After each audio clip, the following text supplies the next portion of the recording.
మీ మోకాల నొప్పులకు ఎటువంటి సర్జరీ లేకుండా ఎపియాన్ పెయిన్ క్లినిక్ అందిస్తున్న అత్యాధునిక చికిత్స. నమస్కారం.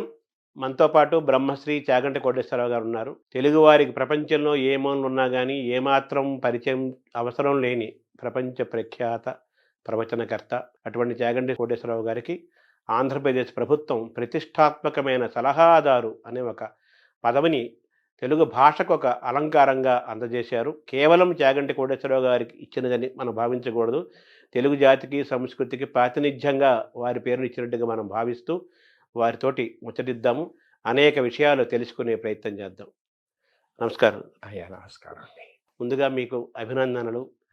ఈ యొక్క క్యాబినెట్ హోదా స్థాయి, మంత్రి హోదా స్థాయి యొక్క ఈ పదవి మీకు రావటం, తద్వారా ముఖ్యంగా యువతకు ఈరోజు తరము, రేపటి తరం, భవిష్యత్ తరాల యువతకు మార్గదర్శనం చేసేటట్లుగా ఒక మంచి పదవి రావటం ఒక గొప్ప అవకాశంగా తెలుగు వారందరూ భావిస్తున్నారు.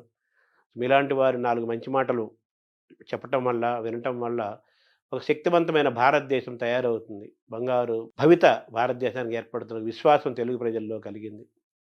మిమ్మల్ని చూస్తుంటే ఒకప్పుడు స్వామి వివేకానంద ఎంతోమంది యువతను ఆయన చాలా ప్రభావితం చేశారు. వాళ్ళ ఆలోచన విధానాన్ని మార్చారు ఆయన. అలాగే మీరు ఏది మాట్లాడినా కానీ ఒక ఆలోచనాత్మకము, శక్తివంతము, ప్రభావశీలము ఇవన్నీ ఉంటూ అన్ని రకాల వాళ్ళు, అన్ని వయసుల వాళ్ళు, అన్ని రంగాల వారు కూడా మీ ప్రవచనాలకి వాళ్ళు ఆకర్షణగా అవుతున్నారు. వాళ్ళ జీవితంలో కూడా అనేక మార్పులు వస్తున్న సందర్భాన్ని కూడా మనం గమనిస్తున్నాం. ఇటువంటి ఈ పదవి ఒక సరస్వతికి ఆభరణంగానే, మనం శంకరాభరణంలాగా సరస్వతికి ఆభరణంగా దీన్ని భావిస్తూ, మీ పైన స్వామి వివేకానంద ప్రభావం ఏదైనా ఉందా అని నాకు ఎప్పటి నుంచో అడగాలనిపిస్తుంది. అయ్యో, స్వామి వివేకానంద అంటే నాకు విశేషమైనటువంటి భక్తి, గౌరవం అండి. నాకు స్వామి వివేకానంద అంటే అంత గౌరవం ఏర్పడడానికి కారణం, ఆయన సామాన్యమైన మానవుడి యొక్క మౌలిక సమస్యని గుర్తించడంలో సఫలీకృతం అయ్యారు. దానికి పరిష్కారం చెప్పడంలో సఫలీకృతం అయ్యారు. ఏదో అప్పటికప్పుడు కాకతాళీయంగా చెప్పడం కాకుండా ఆయన ఆలోచనల్లో స్పష్టత ఉంటుంది. అందుకే ఇవాళ చెప్పిన ఆలోచన 10 సంవత్సరాల తర్వాత కూడా అదే కొనసాగుతూ ఉంటుంది. శంకర భగవత్పాదుల వాంగ్మయం ఎలా ఉంటుందో వివేకానందుడి ఆలోచన సరళ అలా ఉంటుంది. అందుకే ఆయన బాగా ఆలోచించి ఇది పరిష్కారము అని నమ్మకంతో చెప్పారు అని నాకు దృఢమైన విశ్వాసం. ఆయన మాటలకి నేను అంత ప్రభావితుడయ్యాను. ఆయన పట్ల నాకంత భక్తి గౌరవాలు కూడా ఉన్నాయి. మీ బాల్యంలో, యవ్వనంలో మీ పైన బాగా ప్రభావం చూపించిన వాళ్ళు ఈరోజు మీరింత ఒక గొప్ప వ్యక్తిగా కీర్తి పొందటానికి, ఇంత జ్ఞానాన్ని సంపాదించడానికి ఎటువంటి ప్రేరణ పొందారు? ఎవరెవరు, ఏ ఏ పుస్తకాలు ఏవి మిమ్మల్ని ప్రభావితం చేసి? నన్ను ప్రభావితం చేసిన వ్యక్తులు అని చెప్పవలసి వస్తే, మొట్టమొదటి వ్యక్తి మహానుభావులు, ప్రాతస్మరణీయులు శ్రీ శ్రీ శ్రీ చంద్రశేఖరేంద్ర సరస్వతి మహాస్వామి గారు. ఆయన ఒక విషయం కాదండి, అసలు కాలంలో సంధ్యాకాలం దగ్గర మొదలుపెట్టి ఒక పిల్లవాడికి ఉండవలసిన క్రమశిక్షణ, తల్లిదండ్రుల పట్ల దేనికి గౌరవం ఉండాలి, శాస్త్రం ఏం చెప్పింది, అది ఎప్పటికీ ఎట్లా అన్వయం అవుతుంది, అన్నింటినీ కూడా ఆచరణాత్మకంగా మాట్లాడటంలో అంత గొప్ప వ్యక్తి నేను వేరొకరిని గమనించలేదు. అనేక విషయాలు మాట్లాడతారు, కానీ నేను వ్యక్తిగతంగా గమనించింది ఏంటంటే, చంద్రశేఖరేంద్ర సరస్వతి మహాస్వామి వారు ఒక సామాన్య గృహిణి కర్తవ్యం దగ్గర నుంచి ఒక మహావిద్వాంసుడి కర్తవ్యం వరకు, సమాజ నిర్మాణంలో పరిపాలకుల దగ్గర నుంచి విద్యార్థుల వరకు ఆయన స్పృశించని విషయాలు లేవు. ఆయన అనుగ్రహ భాషణాలు నన్ను బాగా ప్రభావితుణ్ణి చేశాయి. ఆ పైన మా గురువుగారు రామాయణ, భారత, భాగవతాది గ్రంథాల గురించి మాట్లాడేటప్పుడు వారు పరవశంతో చెప్పినటువంటి కొన్ని మాటలు నన్ను ఆ ఇతిహాసాలు, కావ్యాలు, పురాణాల వైపుకి బాగా ఆకర్షితుణ్ణి అయ్యేటట్లుగా చేశాయి. వీళ్ళు నన్ను బాగా ప్రభావితం చేసిన వ్యక్తులు. ఇందులో ఒకరిని నేను చూడలేదు. ఆశ్చర్యం. నాకే ఎంత విచిత్రంగా ఉంటుందంటే, నేను ఎప్పుడూ మహాస్వామి వారిని చూడలేదు భౌతికంగా. అంటే పచ్చి అబద్ధం, నువ్వు అబద్ధం ఆడుతున్నావని నాకు అనిపిస్తుంది, కానీ సత్యం నేను దర్శనం చేయలేదండి అసలు. కానీ అనుక్షణం వారు నాతో ఉన్నారన్న భావన, అనుక్షణం నేను ఏది చేసినా నాకు తెలియకుండానే జీవితంలో ఏది అలవాటైపోయిందంటే, ఇది స్వామివారు అంగీకరిస్తారా? నేను ఇలా చేశానని తెలిస్తే ఇంకేమైనా ఉందా? అని ఒక ఆరోగ్యవంతమైన భయం నాకు ఏర్పడడానికి ఆయన కారణమయ్యారు. నాకు తెలియకుండా నేను ఆయనకి జవాబుదారీ అయిపోయాను ఏమిటో. అందుకని నేను చేసే ప్రతి పని మీద, నేను మాట్లాడే మాటల మీద ఆయన ప్రభావం చాలా ఎక్కువ ఉంటుంది. 2 మా గురువుగారి ఆశీర్వచనం, ఆయన పాదాలు, ఆయన నా పట్ల చూపించిన ప్రేమ, ఆయన ఆర్తి, ఆయన నాకు చెప్పిన మాటలు, అవి నాకు ఎప్పుడూ జ్ఞాపకానికి వస్తుంటాయి. వీళ్ళిద్దరూ నన్ను బాగా ప్రభావితం చేసిన వ్యక్తులండి. అంటే మీరు మామూలుగా మీ చిన్న వయసులో బాల్యంలోనూ, యవ్వనంలోనూ ఆ వయసులో మీకు చంద్రశేఖరేంద్ర స్వామి కనెక్ట్ అవ్వటం అనేది, మీ జీవితంలో ప్రవేశించడం అనేది ఒక ఆశ్చర్యము, ఆనందకరమైన అంశం కాదు. అది ఎలా జరిగింది? ఆ చంద్రశేఖరేంద్ర సరస్వతి మహాస్వామి వారు నా జీవితంలోకి ప్రవేశించడం అన్న మాటని అన్వయం చేయవలసి వస్తే, నేను మొట్టమొదటిసారి ఏదో ఒక పాత కాగితం, బహుశా ఇంటికి తీసుకొచ్చిన ఏ పప్పు పొట్లాలకు ఆ రోజుల్లో పాత కాగితాల్లో కట్టేవారండి. అటువంటి కాగితం మీద నేను ఆయన చేసినటువంటి ఒక అనుగ్రహ భాషణం ఉన్న కాగితం చదివాను. దాని మీద ఆయన బొమ్మ ఉంది. నాకు అది ఎంత ప్రభావితుణ్ణి చేసిందంటే నాకు చాలా ఆశ్చర్యం వేసింది. ఆయన భజగోవింద శ్లోకాల్లో ఒక శ్లోకం గురించి మాట్లాడింది అది. అది మొట్టమొదట నన్ను అసలు భజగోవిందం అంటే ఏమిటి, ఆ శ్లోకాలు ఏమిటి, అవి ఏమిటో వినాలి, అవి ఏమిటో చదవాలి అని అనురక్తి కలిగింది.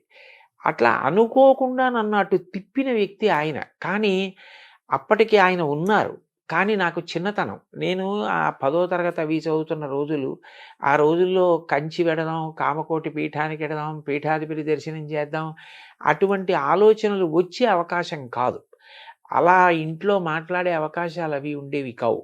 అందుకని నేను దర్శనం చేయడానికి అవకాశం లేదు. కానీ చాలా ఆశ్చర్యకరంగా నేను అట్లా ప్రభావితుడై క్రమక్రమంగా ఆయన పట్ల ఆకర్షితుడయ్యానండి.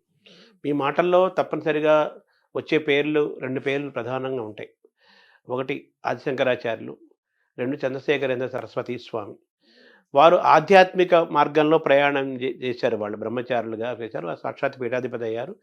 స్వామి వివేకానంద పీఠాధిపతి కాకపోయినా అటువంటి జ్ఞాన పీఠాధిపతి అవును. స్వామి వివేకానంద. అటువంటి ప్రయాణం వారిది. మరి మీరు మామూలుగా గృహస్థాశ్రమంకి వచ్చారు, చదువుకున్నారు, ఉద్యోగం చేశారు. మీకు ఎప్పుడు అటువంటి వైరాగ్య భావన కలగలేదా? కలగకపోవడానికి కారణం ఏమిటంటే, స్వామివారు అనేక అనుగ్రహ భాషణాల్లో కర్తవ్యం గురించి మాట్లాడేవారు. ధర్మము, కర్తవ్యము ఈ 2 కూడా అభేదం. నువ్వు ఏది చెయ్యాలో అది చెయ్యడమే ధర్మం, అదే కర్తవ్యం. అది ఆశ్రమం మీద ఆధారపడుతుంది. బ్రహ్మచారి తన ఆశ్రమాన్ని బట్టి కర్తవ్యం చేయాలి. గృహస్థాశ్రమ కర్తవ్యం చేయాలి. వానప్రస్థు ఆశ్రమ కర్తవ్యం చేయాలి. ఎవరి కర్తవ్యాన్ని వారు నిర్వర్తిస్తే ఆ ఆశ్రమం వారి ఉద్ధరణకి హేతు అవుతుంది తప్ప, ఖచ్చితంగా ఈ ఆశ్రమం కన్నా ఈ ఆశ్రమంలో ఉంటేనే తరిస్తారని భావించనవసరం లేదు. గృహస్థుగా ఉండి నీ కర్తవ్యాన్ని నువ్వు నిర్వహించడం అన్నది నీకు శ్రేయోదాయకం అని వారు చెప్పిన మాటలు నన్ను బాగా ప్రభావితం చేసిన కారణం చేత ఒక గృహస్థుగా జీవితం గడపడం నాకేమి బాధ కలగడం కానీ, ఇది నాకు బరువైపోయింది, ఇది లేకపోతే బాగుండేది అన్న విపరీత వైరాగ్యం కానీ నాకు ఎప్పుడూ కల్పించలేదండి. నేను ఏది చెయ్యాలో అది చేస్తున్నానా. ఆయన తరచుగా ఒక మాట చెప్తుండేవారు, పూజ. వివేకానందుడు చెప్పింది కూడా అది. పూజ అన్నది కేవలం 4 గోడలకి ఒక కాలానికి పరిమితం కాకూడదు. పూజ అంటే ఈశ్వరుణ్ణి గౌరవించుట.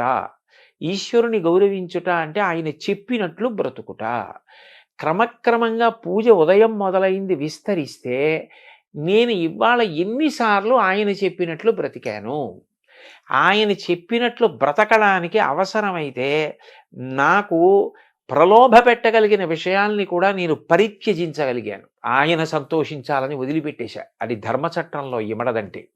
అనగలిగితే అది పెద్ద పూజ. అది అలా పూజ విస్తరించాలి. అప్పుడు విశ్వమునందే విశ్వనాథుణ్ణి చూడాలి, లోకమునందు లోకేశ్వరుణ్ణి చూడాలి. వదిలిపెట్టి పారిపోయి ఎక్కడ చూస్తాం? కాబట్టి గృహస్థాశ్రమంలో ఉండి కార్యం నిర్వహించడానికి నాకు ఏ విధమైన ఇబ్బంది కలగకపోవడానికి కారణం ఆయన ప్రబోధమే. అంటే మనం స్వధర్మాన్ని పాటించటము, మనం ఎంచుకున్న రంగంలో దాని యొక్క లోతులు ఎత్తులు చూడటము, అది అందులో త్రికరణ శుద్ధితో దాన్ని సాధించటము అంతేనండి. అనేది ఒక కర్తవ్య బోధం మీకు వాళ్ళ ద్వారా జరిగింది. అంతే అంతే ఈ క్రమంలో మీకు భగవద్గీత శ్రీకృష్ణుడు ప్రవేశించలేదా? అని ఆ మహాస్వామి వారి ప్రవచనాల్లో అనేక పర్యాయాలు భగవద్గీత గురించి ప్రస్తావన ఉంటుంది. అసలు భగవద్గీత అనేటటువంటిది మనందరికీ కూడా మూలస్తంభం లాంటిది కదండి. ఏది మాట్లాడినా గీతలో గీతాచార్యుడు చెప్పినట్టు అన్న మాట ప్రస్తావనకు వస్తుంది. ఎవరి ధర్మం వారు పాటిస్తే అన్నప్పుడు స్వధర్మో నిధనం శ్రేయ అన్న శ్లోకం జ్ఞాపకానికి వచ్చేస్తుంది. నిన్ను నువ్వే ఉద్ధరించుకోవాలి తప్ప ఎవరో వచ్చి ఉద్ధరించరు. నీ కర్తవ్యం నువ్వు చేస్తే నిన్ను నువ్వు ఉద్ధరించుకోవడమే. ఉద్ధరేణాత్మనాత్మానం ఆత్మానం అవసాదయేత శ్లోకం వచ్చేస్తుంది. కాబట్టి మహాత్ముల బోధలను పరిశీలించడంలో, అనుష్ఠించడంలో మన ప్రమేయం లేకుండానే గీత కూడా చొచ్చుకుని ప్రవేశిస్తుందండి. అంటే మనకు జగద్గురువులు శ్రీకృష్ణ పరమాత్మ జగద్గురువు, ఆదిశంకరాచార్యులు జగద్గురువులు. అసలు మనకు కనిపించే తల్లిదండ్రులు మనకు పాఠాలు చెప్పే మార్గదర్శించే గురువులతో పాటు వాళ్ళు ఎక్కడి నుంచో మనకు మార్గదర్శనం చేస్తున్న జగద్గురువులు ఆదిశంకరాచార్యులు, వ్యాసుడు, శ్రీకృష్ణ పరమాత్మ కదా. అయితే మీరు ఇప్పుడు నాయకత్వ లక్షణాలు ఏర్పడటం, రీడర్షిప్ రెండో ఉన్నాయి మీకు. ఇవి ఎలా వచ్చాయి, ఎలా ఏర్పడ్డాయి? అవి ఈ కారణం చేత వచ్చాయి అని చెప్పడం కష్టమేమో కానండి. బహుశా అలా ఏర్పడడానికి కారణం మాత్రం ఏదైనా ఒక లక్ష్యాన్ని పెట్టుకున్నప్పుడు ముందుగానే దాని గురించి తరచి ఆలోచించి, ఈ లక్ష్యాన్ని పెట్టుకున్న తర్వాత మధ్యలో విడిచిపెట్టకుండా నేను సాధించడానికి ప్రయాణం చెయ్యాలి. ఎందుకనంటే ఒక లక్ష్యాన్ని పెట్టుకుని మీరు బయలుదేరారనుకోండి, మిమ్మల్ని పొగిడేవాళ్ళు, మీ వెనక నిలబడేవాళ్ళు, మిమ్మల్ని సమర్థించే వాళ్ళు ఎలా ఉంటారో, రాళ్ళేసేవాళ్ళు, దాని గురించి ఏమీ తెలియకపోయినా ఏవేవో మాట్లాడేవాళ్ళు కూడా ఉంటారు. హేతుబద్ధమైనటువంటి సలహా ఏది మన లక్ష్యాన్ని చేరుకోవడానికి పనికొస్తుందో దాన్ని స్వీకరిస్తూ, మిగిలిన దాని గురించి అంతగా అంటకాగిపోకుండా వాళ్ళు నా లక్ష్యశుద్ధిని అర్థం చేసుకోవాలి అని భగవంతుణ్ణి ప్రార్థించి స్నేహభావంతో వాళ్ళ పట్ల ఉదాసీన భావం వహించడం అలవాటైతే మన ప్రమేయం లేకుండానే మనకి నాయకత్వ లక్షణం వస్తుంది. అందరినీ నడిపించగలం. లేకపోతే ఏమవుతుందంటేనండి, ముందు పొగిడితే పొంగిపోవడం, ఎవరో తెగిడారని కుంగిపోవడం అలవాటైపోయిన వాడు తానే ఉద్ధాన పతనాల్లో పడిపోతే వెనక ఎవరిని నడిపించగలడు? అప్పుడు తను ఏది అనుకున్నా దాన్ని సాధించడం అన్నది సాధ్యమయ్యే విషయం కాదు. మీకు నేను ఈ విషయంలో కొద్దిగా చొరవ తీసుకుని నన్ను నేను పొగుడుకోవడానికి కాదు, ఒక్క విషయం చెప్తాను. నేను మహాస్వామి వారి అనుగ్రహ భాషణాలు చాలా చదివా. ఆయన ఏది చెప్పినా సాధికారికంగా సంతోషంగా చెప్తారు. ఒక్కసారి ఆయన గోమాత గురించి చేసిన అనుగ్రహ భాషణంలో, ఒక పీఠాధిపతిగా గో సంరక్షణ కొరకు నేను చెయ్యవలసినంత చేయలేకపోయానేమో అని నాకు బాధ కలుగుతూ ఉంటుంది అన్న మాట నేను చదివాను. నాకు చాలా బాధ కలిగింది. అంటే ఆయనకి ఇంకా గో సంరక్షణ విషయంలో తగినంత చేయలేకపోయానన్న బాధ ఉంది. అప్పుడు నా కర్తవ్యం అంటూ ఏమైనా ఉంటే ఆయన నమ్మిన వాడిగా నేను కొన్ని గోవుల్ని కాపాడడానికి ముందుకు వెళ్ళి, ఏదో నేనొక్కడిని గోవుల్ని రక్షించడం కాదు, గో సంరక్షణం అన్నదాన్ని ఎందుకు చెయ్యాలి అన్నది వ్యాప్తి చెందేటట్టుగా చెయ్యడానికి ప్రయత్నం చెయ్యాలి. అప్పుడు ఆయన సంతోషిస్తారనిపించింది. మొదలుపెట్టాం గోశాల. మీరు వచ్చి చూశారు.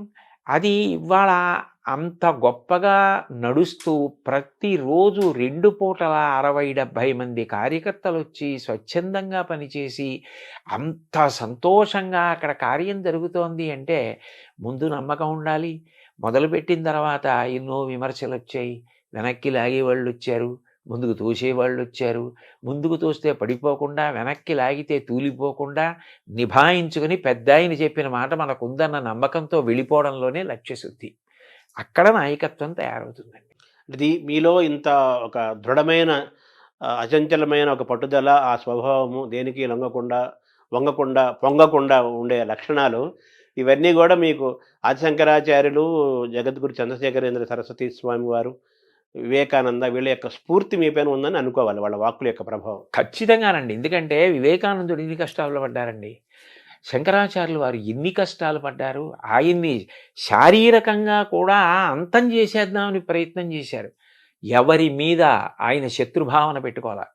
అందరితో మాట్లాడారు, అందరినీ మిత్రుల్ని చేసుకున్నారు. చిట్ట చివరికి 32 ఏళ్ళు పూర్తయ్యేటప్పటికీ అందరూ ఆయన మార్గంతో ప్రేమతో కలిసి నడిచారు. ఆయన మీద ఒక కాపాలికుడు మంత్రప్రయోగం చేశాడు. ఆయన మీద ఎన్ని జరిగాయి, ఆయన వాటన్నిటికీ చెలించిపోలేదు. నిభాయించుకుని ముందుకు నడిచారు. జగద్గురువులుగా అంత గొప్ప స్థానాన్ని సంపాదించుకొని ఇవాళ ప్రపంచమంతా 2 చేతులెత్తి నమస్కరించి 32 ఏళ్ల వయస్సులో ఇన్ని చేయడం ఎవరికి సాధ్యం? శంకరాచార్యుల వారికి తప్ప. అంటోంది అంటే ఆయన కన్నా గొప్ప నాయకుడు ఎక్కడుంటారండి? చంద్రశేఖరేంద్ర సరస్వతి మహాస్వామి వారి జీవితంలో 90 పడి దాటిపోయిన తర్వాత కూడా ఆశ్రమధర్మం విడిచిపెట్టకుండా తోపుడు బండి పట్టుకుని సత్యదండాన్ని పట్టుకుని కాలినడకన వెళ్ళారు అంటే నిజంగా ఎంత స్ఫూర్తిదాయకమైన జీవితాలండి అవన్నీ. ఎంత నిబద్ధతతో ఆశయాలకి ఎలా కట్టుబడ్డారు. వారిని విమర్శించిన వారు ఉన్నారు ఆయన కాలంలో. ఈ వాదం తప్పు, భగవంతుడు ఏమిటి, భక్తి ఏమిటి అన్నవాళ్ళు ఉన్నారు. కానీ ఆయన నమ్మినదేదో దాన్ని ఆయన అలా ఆదరించారు.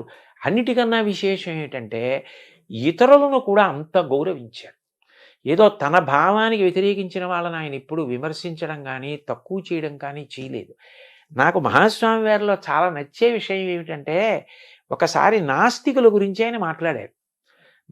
ఆయన అన్నారు, భగవంతుడు ఉన్నాడు అని నమ్ముతున్నానని చెప్పి పాపం చేసేవాడి కన్నా లేడు అని చెప్పి లేడన్న భావనతో బతికేవాడు ఒక మెట్టు పైనున్నవాడే కదా.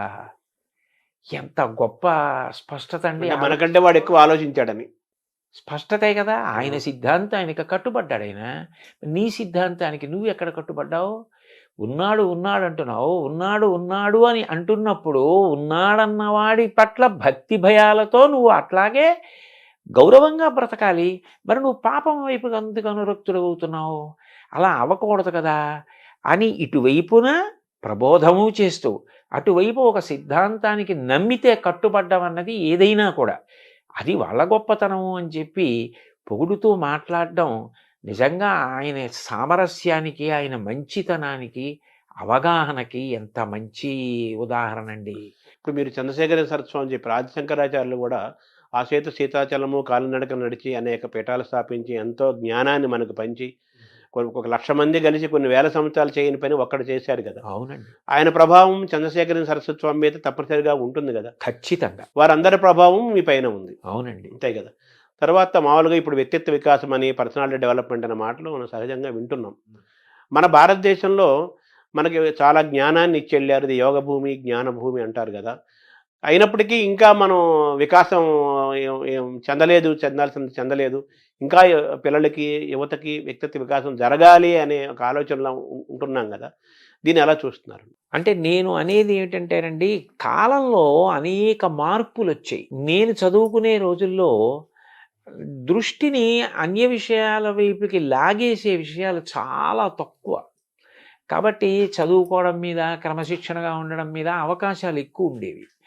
ఇప్పుడు రాను ఏమైపోయిందంటే ఇది అందవచ్చా, ఇది అందకూడదా అన్నదానితో సంబంధం లేకుండా అందరికీ అన్నీ అందుబాటులో ఉన్నాయి. అప్పుడు దానికి విరుగుడు ఒకటే ఉంటుంది, స్వీయ నియంత్రణ. ఎవరికి వారే ఇది నాకు ఇప్పుడు అనవసరం, నేను దాని జోలికి వెళ్ళకూడదు. అది నాకు అందుబాటులో ఉండొచ్చు, అది వేరు విషయం. అది అందుబాటులో ఉందని దాని జోలికి నేను వెళ్ళకూడదు అని నియంత్రించుకుంటే తప్ప విద్యార్థి తాను చేయవలసిన పని తాను చేసి కుటుంబాన్ని రేపొద్దున్న ఆదుకోవాలి, పెద్దవాడై దేశ గౌరవాన్ని నిలబెట్టాలి. స్వీయ నియంత్రణ పిల్లవాడికి బాగా అర్థం అవ్వాలి అంటే పాఠ్యాంశాలతో పాటుగా దాని అవసరం. అట్లా ఎవరెవరు నియంత్రించుకుంటే మహాపురుషులు కాగలిగారు, ఎక్కడ వాళ్ళు జారిపోలేదు అన్న విషయాన్ని చెప్పడం మన కర్తవ్యం అండి.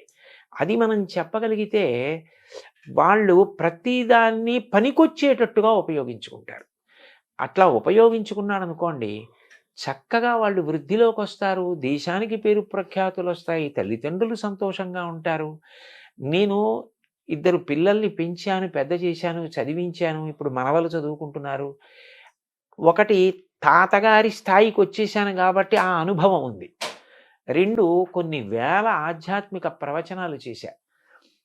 పిల్లలకి చెప్పడం అన్నది నాకెందుకిష్టం అంటే, పిల్లలలో తప్పు ఒప్పుకునే లక్షణం ఉంటుందండి. ఎందరో పిల్లలు ఒక విషయాన్ని గురించి మాట్లాడిన తర్వాత వచ్చి, మేము ఈ తప్పు చేశామండి. ఇప్పుడు మీరు చెప్పిన తర్వాత మాకు అర్థమైంది. ఇంకా మేము ఈ తప్పు చేయదలుచుకోవట్లేదు. మేము మారాలనుకుంటున్నాం. మేము నిబద్ధతతో నిలబడాలనుకుంటున్నాం అని మారిన వాళ్ళు, మారి వాళ్ళ లక్ష్యాలు సాధించిన వాళ్ళు అనేక మంది నా దగ్గరికి వచ్చి నేను అడగకపోయినా చెప్పిన వాళ్ళు ఉన్నారు. అంటే పిల్లల్లో మార్పుకి ఒక మాట కారణం అవుతోంది కదా! అయినప్పుడు అది చెప్పవలసిన అవసరం ఉంది. కాబట్టి ఇది ఒకప్పుడు అవసరం, ఒకప్పుడు అవసరం లేదన్న మాట ఉండదు. ఎప్పుడూ అవసరమై ఉంటుంది. అందున స్వీయ నియంత్రణ యొక్క అవసరం పెరిగే కొద్దీ ఇటువంటివి చెప్పవలసిన అవసరం కూడా అంత అవసరం పెరుగుతూ ఉంటుందండి. అంటే కాలమాన పరిస్థితుల్లో అన్ని మార్పులు వస్తుంటే కొన్ని దూరం అవుతాయి, కొన్ని దగ్గర అవుతుంటాయి. అది కాలమాన పరిస్థితుల్లో వేల సంవత్సరాల మానవ పరిణామ క్రమంలో కృతయుగం నుంచి ఈ నేటి యుగం వరకు సహజంగా జరిగే ప్రక్రియ అది. కాలం గొప్పది కదా బేసిక్గా. అయితే ఇప్పుడున్న వాతావరణంలో ఇప్పుడున్న ఈ టెక్నాలజీ, మొబైల్ ఫోన్లు, ఇంటర్నెట్లు, సినిమాలు మీరు అన్నట్టుగానే మనల్ని ఆకర్షించే అంశాలు చాలా ఉన్నాయి యూత్ని, పిల్లల్ని. ఇప్పుడు పిల్లల్ని దారిలో తీసుకురావటం, వాళ్ళు ఎంచుకున్న విద్యలో వారు రాణించడంతో పాటు మంచి ఉద్యోగం తెచ్చుకొని ఎదగటంతో పాటు సమాజం పట్ల, దేశం పట్ల ఒక బాధ్యతగా ఉండటం, తయారవటం, భారతీయుడికి ఉండాల్సిన లక్షణాలన్నీ ఉంచుకుంటూ పొదిగిపుచ్చుకొని తయారవటం అనేది ఈ యొక్క సవాల్ లాంటిది కదా మీలాంటి వాళ్ళకి చెప్పటం కోసం అంటున్నాను సార్. సవాల్ అవదా అది ప్రస్తుత వాతావరణంలో? ఎట్టి పరిస్థితుల్లోనూ అవదండి. ఎందుకనంటే అక్కడ ఒకే ఒక్క విషయం ఏమిటంటే, నేను ఎప్పుడైనా పిల్లలకి చెప్పడానికి వెడితే నన్ను నేను వాళ్ళ మేనమామగా ఊహించుకుని వెడతాను. ఒక మేనమామకి ఉంటుంది సహజమైనటువంటి ప్రేమ. అయ్యో వీడు నా అక్క కొడుకు, వీడు నా చెల్లెలి కొడుకు, వీడు బాగుపడాలి, కాబట్టి వీడికి అనునయంగా చెప్దాం, వీడికి 4 మంచి మాటలు చెప్దాం, ఇవాళ చెప్దాం, రేపు చెప్దాం, ఎల్లుండి చెప్దాం, వీడి తలకెక్కుతాయి. ఇప్పుడు వీడి తప్పు చేయకపోయినా రేపట్లాంటి తప్పు చెయ్యకుండా వీడిని నిగ్రహిస్తాయి. కాబట్టి నేను కనపడ్డప్పుడల్లా వీడికో 4 మంచి మాటలు చెప్తూ ఉండాలి అని ఎవరికి ఉంటుంది? మేనమామల ముద్దు మీలైన ముద్దు అని లోకంలో సామెత. మేనమామకి అది సహజమైన ప్రేమ. అది ఆ ప్రేమ ఏం చేస్తుందంటే చెప్పేటప్పుడు బరువు తెలియనివ్వదు. వాడు వృద్ధిలోకి రావాలన్న ప్రేమ, చెప్పాలన్న తృష్ణ పెంచుతుంది. నన్ను నేను మేనమామగా భావించుకోవడంలో, ఇన్నిసార్లు నేను పిల్లలకి చెప్పడంలో అంత సంతోషం కలిగిందండి. అందుకే ఇప్పుడు కూడా నేను యథార్థానికి నాకు ప్రభుత్వం వారు ఇచ్చింది ఏ స్థాయి అయినా, నేను మనసులో భావన చేసేది మాత్రం ఏ పిల్లలకి చెప్పినా మేనమామగా భావన చేసుకుని వెళ్ళి చెప్తాను. ఢిల్లీకి ప్రభు అయినా తల్లికి కొడుకే అన్నట్టుగా మీరు ఎక్కడున్నా వాళ్ళకి మేనమామ, వాళ్ళు మీ మేనకోడళ్ళు, మేనల్లుళ్ళు. ఆ భావనతోనే చెప్తానండి. అంటే తల్లితో సమానం కదా మేనమామ అంటే. అంతే. అయితే మీరు వివేకానంద గురించి మాట్లాడుకున్నాం, మనం తప్పనిసరిగా మాట్లాడుకోవాలి యువతానుగానే. ఆయన మెంటల్ ఫిట్నెస్, ఫిజికల్ ఫిట్నెస్, శారీరకంగాను మానసికంగాను మనం దృఢంగా ఉండాలి అంటారు కదా. మీరు మీ ప్రయాణంలో, మీ బాల్యం నుంచి యవ్వనం నుంచి మీ ప్రయాణంలో మానసికమైన ప్రయాణం కోసం మీరు పుస్తకాలు చదివారు, జ్ఞానాన్ని ఆశ్రయించారు, గురువుల్ని ఆశ్రయించారు. శారీరకమైన దృఢత్వానికి మీరు ఏం చేశారు? మాకు చిన్నతనంలో ఆటలు ఆడుకోవడానికి చాలా విశేషమైన అవకాశం ఉండేదండి. పాఠశాలలో చూస్తే చాలా పెద్ద క్రీడా ప్రాంగణం. నాకు బాగా జ్ఞాపకం, మా చిన్నతనంలో మాకు తెలుగు పాఠం చెప్పేవారు. ఆయన తరచుగా ఓ మాట అనేవారు, ఒరేయ్ ఆట ఆడుకునేటప్పుడు ఇక్కడ నిలబడి అవుట్ నాట్ అవుట్ అని అరిస్తే అంత దూరం వినపడాలరా, అలా అరిచి మాట్లాడితే రేపు పొద్దున్న సభలో 2 గంటలు మాట్లాడినా మధ్యలో మంచినీళ్ళు తాగవరా అనేవారు. ఆయన ఎందుకు అనేవారు, ఆయన ఏది దృష్టిలో పెట్టుకున్నారో, ఏ భవిష్యత్తు దర్శనం చేశారో నాకు తెలియదు కానండి, అట్లా హాయిగా ఆడుకునేవాళ్ళం, అంత సంతోషంగా ఆడుకునేవాళ్ళం. ఆ ఆటలు మాకు ప్రత్యేకంగా వ్యాయామము అన్న అవసరం లేకుండానే ఎంతో సంతోషంగా శరీరానికి ఒక రకమైన బలాన్ని ఇవ్వడంలో, చక్కగా 4 చోట్లకి ప్రయాణం చేయడానికి, ఓ 2 గంటలు కూర్చుని మాట్లాడడానికి ఇబ్బంది లేని పరిస్థితిని కల్పించాయి. అయితే వయస్సుతో పాటు కాలక్రమంలో శరీరం శిథిలం అవుతుందనుకోండి. ఇప్పుడు నాకు కొద్దిగా మోకాళ్ళ నొప్పులొచ్చాయి. అవి కాలంలో రావలసింది. అదో ఆభరణం కాలంలో రాకపోతే ఆశ్చర్యం గానీ, వస్తే ఆశ్చర్యం లేదు. అవును. కళ్ళజోడొచ్చింది.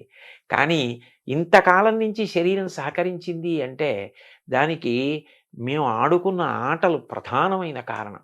పిల్లలకి శరీర నిర్మాణంలో క్రీడలనేటటువంటివి ఎంతో ప్రాముఖ్యత వహిస్తాయండి. వాళ్ళకి అంతకన్నా సంతోషం ఇంకోటి ఉండదు. అంటే పిల్లలను, యువతని తీర్చిదిద్దే ఒక బృహత్తరమైన బాధ్యత మీరు తీసుకున్నారు. ప్రభుత్వం కూడా మీకు చాలా గౌరవంగా, ఎంతో ప్రేమగా, వినయంగా మీకు అది అప్పజెప్పింది.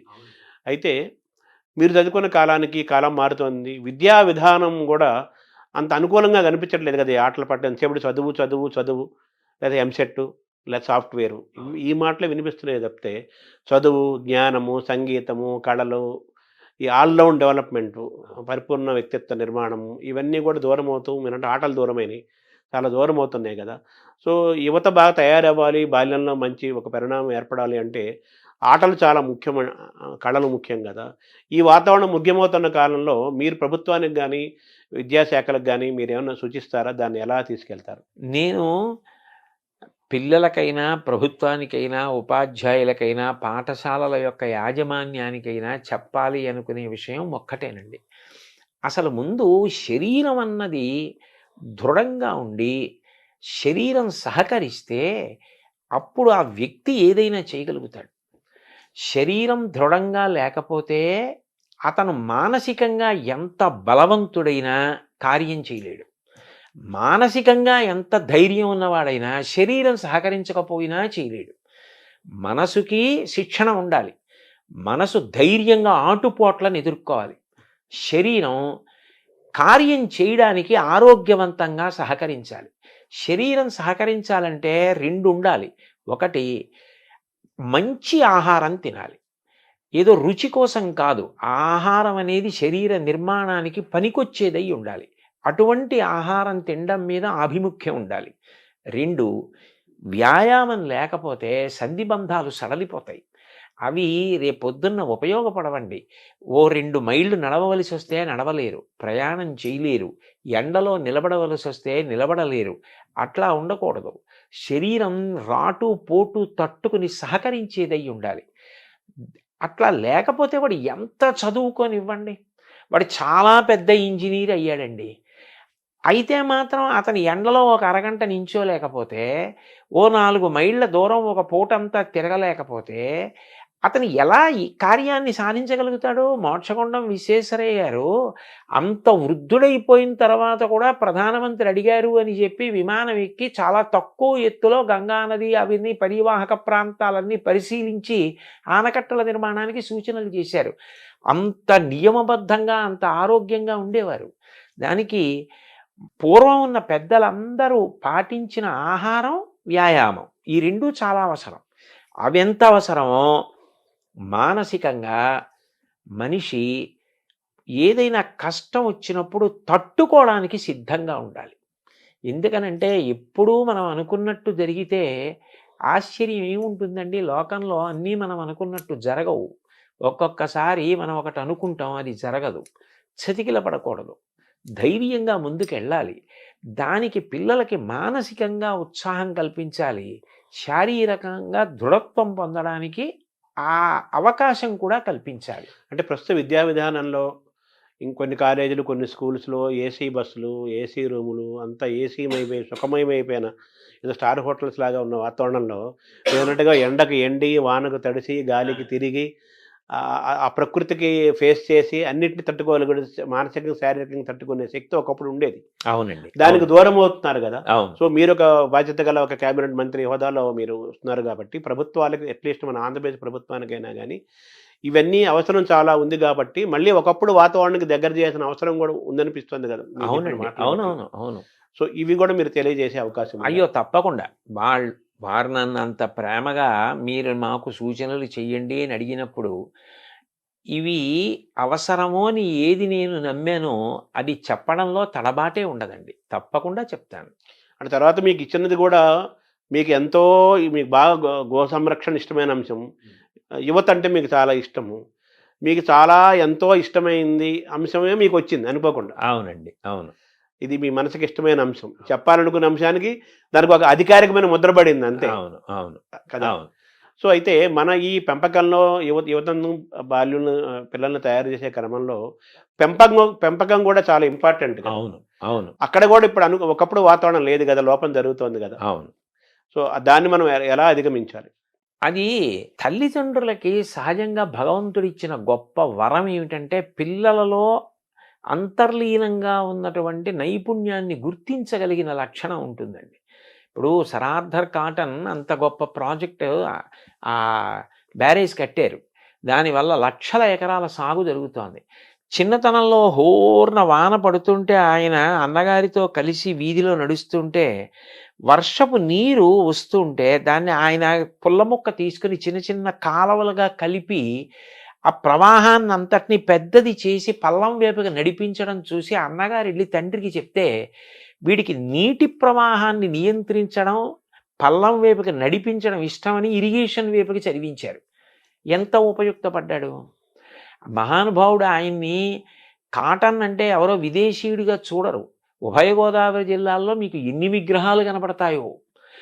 ఆయనకి ఒకసారి తర్పణ ఇస్తుంటే ఋషి సమానంగా కాటనే విని ఆశ్చర్యపోయారు పడవలోంచి. అంత గౌరవిస్తారు. అంటే తల్లిదండ్రులు గుర్తించబట్టే కదా.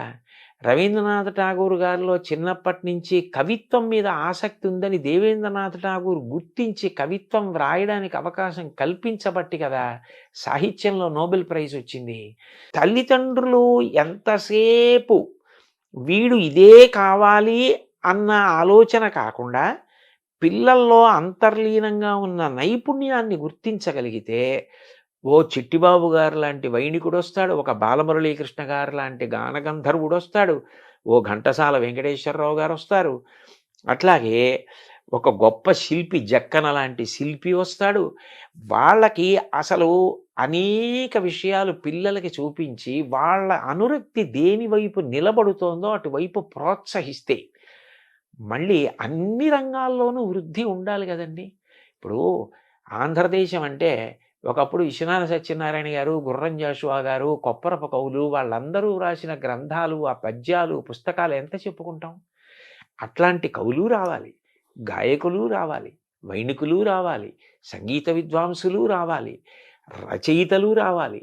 చిన్న కథలు తెలుగుదేశానికి పెద్ద ఆస్తి. ఆంధ్రదేశానికి చిన్న కథ అంటే అంత గొప్పది. శ్రీపాద సుబ్రహ్మణ్య శాస్త్రి గారు చిన్న కథలు రాసేవాళ్ళు రావాలి. ఎవరిలో ఏ నైపుణ్యం ఉందో గుర్తించగలగడం తల్లిదండ్రులకే సాధ్యం. మొదట వాళ్ళకే తెలుస్తుంది. అంటే ఇప్పుడు ఆ వాతావరణం స్కూల్ వాతావరణం మారుతుంది, ఆటలు పోతున్నాయి, కళలు పోతున్నాయి, సంస్కృతి మిస్ అవుతున్నాం. అలాగే ఇంట్లో పెంపకంలో కూడా పిల్లల వైపు చూస్తూ తల్లిదండ్రులు వాళ్ళని గమనించటము, వాళ్ళ శ్రద్ధాశక్తులు, వాళ్ళకి ఏదిలో ఆసక్తి ఉంది, ఇంద్రియులు పైకి వస్తారనే ఆలోచనలు, ఇవన్నీ కూడా తగ్గిపోతున్న కాలంలో మనం ఉన్నాం కదా. సో మీ ఇదిలో మీరు చేయగలిగినంత మీరు చేస్తారు. సహజంగా కూడా అటు ప్రభుత్వ విద్యా వ్యవస్థ, ఇటుపక్క పిల్లల పెంపకము, ఇంకో పక్క పిల్లలు, ఈ మూడింటి మధ్య బాగుంటుందండి. కలిస్తేనే చాలా బాగుంటుంది. అది ఎందుకనంటే ఈ రంగంలోకి వెడితే అతను అప్రయోజకుడైపోతాడు, అతను ఏమీ సాధించలేడు అన్న భావన పెట్టుకోక్కర్లేదు. సంగీతంలోకి వెళ్ళి కూడా ప్రపంచ ప్రఖ్యాతి పొందినటువంటి వాళ్ళు అనేక మంది ఉన్నారు. అందులో కూడా ఆర్థికంగా ఏమీ ఆర్జన ఉండదు అనుకోవడానికి కూడా వీల్లేదు. అందులోకి వెళ్ళి ఆర్థికంగా నిలదొక్కుని చక్కగా సంతోషంగా హాయిగా జీవనం గడిపిన వాళ్ళు ఉన్నారు. కాబట్టి ఇవాళ ఏ రంగానికి కూడా నిజంగా చెప్పాలంటేనండి, ఇందులోకి వెడితే ఆర్జన ఉండదన్న రంగం నాకు తెలిసి ఏమీ లేవు. మనిషి బాగా నిలదొక్కుని నైపుణ్యం సంపాదించాలి తప్ప ఒక వైణికుడిగా ఎంత స్థాయికైనా వెళ్ళచ్చు, ఒక గాయకుడిగా ఎంత స్థాయికైనా వెళ్ళచ్చు, ఒక విద్వాంసుడిగా, ఒక కవిగా, ఒక రచయితగా, ఒక వ్యాఖ్యాతగా ఎంత స్థానాన్నైనా పొందవచ్చు. అంటే మనం ఏ రంగాన్ని ఎంచుకున్నా, ఏ పని చేసినా అందులో హైట్స్ చూడాలి, ఎక్సెల్ అవ్వాలి అనే ఒక పట్టుదల ఆ మనిషిలో ఉండాలి. పిల్లల్ని అది వాళ్ళలో ఉందన్నప్పుడు తల్లిదండ్రులు ప్రోత్సహించడం కూడా అవసరం. చాలా ముఖ్యం అండి. స్వామి వివేకానంద అన్నారు కదా, నాకు ఇల్లు ఊడ్చే ఉద్యోగం వస్తే ఎవరు ఊడ్చనంతగా ఇల్లు ఊడుస్తాను అన్నారు. అది కావాలండి. అంత బాగా పిల్లలు ఏది బాగా చేస్తున్నారో వాళ్ళ అనురక్తి ఎటువైపు ఉంది గుర్తించగలిగితే వాళ్ళు అందులో చాలా తేలిగ్గా అల్లుకుంటారు. భగవంతుడు అందరికీ అనేక రకాలైన ప్రజ్ఞ ఇస్తాడు. ఆ ప్రజ్ఞని చంపేయకుండా అది వృద్ధిలోకి వచ్చేటట్టు చేస్తే వాళ్ళు ఏ స్థాయికైనా వెడతారండి. అంటే ఎథిక్స్ వాల్యూస్ దీనికి అడ్వైజర్గా మీరు నియమించబడ్డారు. ఎథిక్స్ వాల్యూస్ పిల్లలకు బోధించడంతో పాటు తల్లిదండ్రులకు కూడా బోధించాల్సిన అవసరం ఉంది కదా, అదేమైనా చేపడతారు? ముఖ్యం ఒక్కడి నుంచి స్టార్ట్ చేయాలంటున్నారు అసలు. తప్పకుండా అది పిల్లలకి చెప్పేటప్పుడే ఇప్పుడు మీరు అడిగిన ప్రశ్నకి జవాబుగా నేను చెప్తున్నది ఏదుందో అది తల్లిదండ్రులందరికీ నేను చేస్తున్న ప్రార్థనే. పిల్లల విషయంలో వాళ్ళకి దేని మీద అనురక్తి ఉందో దాన్ని గమనించండి. ఆ అనురక్తి వైపుకి వాళ్ళని నడిపించడం చాలా తేలిక. అట్లా నడిపిస్తే వాళ్ళు వృద్ధిలోకి వస్తారు. బాబుగారు చిన్నప్పుడు బొగ్గట్టుకుని బొమ్మలు గీస్తే వాళ్ళ అమ్మగారు ప్రోత్సహిస్తే కదూ అంత గొప్ప చిత్రకారుడు అయ్యారు. ఎవరు దేనిలో ప్రఖ్యాతి వహించడానికి అవకాశం ఉందని అనుకుంటున్నారో దాన్ని ప్రోత్సహిస్తేనే వాడు ఆ రంగంలో నిలదొక్కుంటాడు. అంతేగాని ఎంతసేపు నువ్వు ఇదే కావాలి ఇదే కావాలి ఇదే కావాలని మోసపోసినట్టుగా కోరుకుంటే వివిధ రంగాలలో ప్రజ్ఞావంతులు ఎక్కడి నుంచి వస్తారండి? అంటే మీరు ఏర్పాటు చేసే సమావేశాలు కానీ లేకపోతే వీటిల్లో క్లాసెస్లో కానీ తల్లిదండ్రులు కూడా మీరు ఆహ్వానించాలి కదా? అయ్యో, అనేక సందర్భాల్లో తల్లిదండ్రుల్ని కూడా కూర్చోపెట్టడం, తల్లిదండ్రులు ఉన్న సభలకి ప్రత్యేకంగా వెళ్ళి మాట్లాడడం కూడా ఉందండి. అట్లా కూడా నేను మాట్లాడిన సందర్భాలు ఉన్నాయి. ఉపాధ్యాయులు, తల్లిదండ్రులు వీళ్ళ యొక్క పాత్ర చాలా ప్రధానమైంది కదా, యువత బాల్యులు మంచి తయారవ్వాలంటే. వాళ్ళందరినీ కూడా మీ చేసే వర్క్షాపులు కానీ రేపు భవిష్యత్తులో చేయబోయే కార్యక్రమాల్లో వీళ్ళందరినీ తప్పనిసరిగా తీరాలి, కలిపే ప్రయత్నం మీరు తప్పనిసరిగా చేస్తారు. అయితే ఇప్పుడు ఎథిక్స్ వాల్యూస్ అన్నారు. ఈ మాటలు వినడానికి ఇప్పుడు ప్రస్తుత కాలంలో ఇవి చాలా బరువుగాను పెద్దగాను సత్యదూరంగాను అనిపిస్తున్న మాటలు కదా. విలువలు ఏమంటున్నారు, ఎథిక్స్ అమ్ము అది అంటున్నారు. ఇది ఛాలెంజ్గా లేదా? దీన్ని మనం ఎలా మనం మళ్ళీ సొంతం చేసుకుంటాం? లేదండి, నిజానికి ఎందుకంటే మీరు ఒక్కటి ఆలోచించండి, మిగిలిన ప్రాణులన్నింటికీ కూడా ఒక్కటే ధర్మం, పశుధర్మం అంతే. దానికి నీతి పాటించాలి, నియమం పాటించాలి అని చెప్పలేరు. ఒక పెద్ద పులికి ఆకలేస్తే నిండు గర్భిణి అయి అప్పుడే ప్రసవిస్తున్నటువంటి ఒక లేడిని కూడా చెనకి తింటుంది. అది దాని ధర్మం. దానికి అహింస, దయ బోధించలేరు. మంచి గుణములన్నీ ఉండి తీరవలసింది ఎవరికి అంటే మనిషికి. మీరు ఒక్కటి ఆలోచించండి, నీతి అన్నది ఒక్కటి విడిచిపెట్టేస్తే ఎవరికీ భద్రత ఉండదు. ఎందుకనంటే ఏ క్షణాన ఎవరు ఎవరిని కాటేస్తారో, ఎవరు ఎవరిని మోసం చేస్తారో తెలియని పరిస్థితి ఉంటుంది. అభద్రతాభావం అన్నది ఉండిపోయిన నాడు, శాంతి లేని నాడు ఎవరు ఎంత చదువుకున్నా, ఎవరు ఎంతంత పదవులలో ఉన్నా దాని వలన ఏది ప్రయోజనం? ఏదీ లేదు. తాను ప్రశాంతంగా ఉండవలసింది, అందరినీ ప్రశాంతంగా ఉంచవలసింది మనిషి ఒక్కడే. ఆ మనిషి అన్ని జీవులు ప్రశాంతంగా ఉండేటట్టు చేయడం నీతిని పాటించడం ద్వారానే. అది పాటించడం వల్ల అంత పెద్ద ప్రయోజనం ఉన్నప్పుడు అది బరువు అవ్వవలసిన అవసరం ఏముంది? ఇప్పుడు నా కూతురుంది, నా కూతురు బయటికి వెళ్ళినప్పుడు భద్రంగా ఉంటుందన్న నమ్మకం నాకు కలగాలి. వేరొకరి కూతురు బయటికి వెళ్ళినప్పుడు భద్రంగా ఉంటుందన్న భావన వారికి కలగాలి. అప్పుడు వారి కూతురి విషయంలో నేను మర్యాదగా ప్రవర్తించాలి, నా కూతురి విషయంలో వారు మర్యాదగా ప్రవర్తించాలి. ఎవరు మర్యాదగా ప్రవర్తించకపోయినా శాంతి లేదు. ఆ నియమపాలనం చేసి నీతిని పాటించవలసిన వాడు మనిషి ఒక్కడే. ఎందుకనంటే ఒక ప్రాణి వేరొక ప్రాణి యొక్క విభూతిని వాడుకోదు. మహా అయితే ఆహారం కోసం తింటుందంతే. ఏనుగుదంతం పెద్ద పులికి అక్కర్లేదు. ఏనుగుదంతంతో బొమ్మ చేసేవాడు మనిషి. నెమలి నాట్యం చూసి నాట్యం నేర్చుకునేవాడు మనిషి. గాడిద మీద బరువులు మోయించేవాడు మనిషి. గుర్రం ఎక్కి ఎత్తైన ప్రదేశాలకు వెళ్ళేవాడు మనిషి. ఏ ప్రాణిలో ఏ విభూతి ఉంటే దాన్ని వాడుకునేవాడు మనిషి. అయినప్పుడు ఆ మనిషి తాను ప్రశాంతంగా ఉండాలి, చుట్టూ ఉన్న వాళ్ళని ప్రశాంతంగా ఉంచాలి, సమస్త జీవులను ప్రశాంతంగా ఉంచాలి. మనిషి కట్టు తప్పాడనుకోండి, అతని ఒక్కడితో పోదండి. ఏటికి వరదొస్తే ఒక ఊరికి ప్రమాదం, సముద్రానికి ఉప్పెనొస్తే పెను ప్రమాదం. అండ్ ఈ జీవ వైవిధ్యము, బయోడైవర్సిటీ అని మనం ఈరోజు ఇబ్బంది పడుతున్నాం కదా! దానికి మనిషి యొక్క మితిమీరిన స్వార్థము ఒక కారణం కదా! అందుకే ప్రతి విషయంలోనూ ఆ నీతి, స్వీయ నియంత్రణ చాలా అవసరం. సముద్రం నేను చిలీలి కట్ట దాటను అని ఓ నియమం పెట్టుకుని చేతకాని దానిలా కెరటం అక్కడి వరకు వచ్చి వెనక్కెడుతోంది. సముద్రం నేను ఎన్నాళ్ళు ఇలా ఉంటాను, ఏడాదికి ఒక్క 2-3 రోజులు నా ఇష్టం వచ్చిన చోట ఊళ్ళోకి ఎడతానంటే, అన్నేళ్ల నుంచి అలా నియమానికి సముద్రం కట్టుబడి ఉన్నప్పుడు కట్టుబడ్డానికి మనిషికి ఎందుకు కష్టం? అంటే ఒక్క మనిషి తప్ప మిగతా ప్రకృతి జంతువులన్నీ కూడా సహజంగా ప్రవర్తిస్తున్నాయి. మనిషే మారిపోతున్నాడు కదా!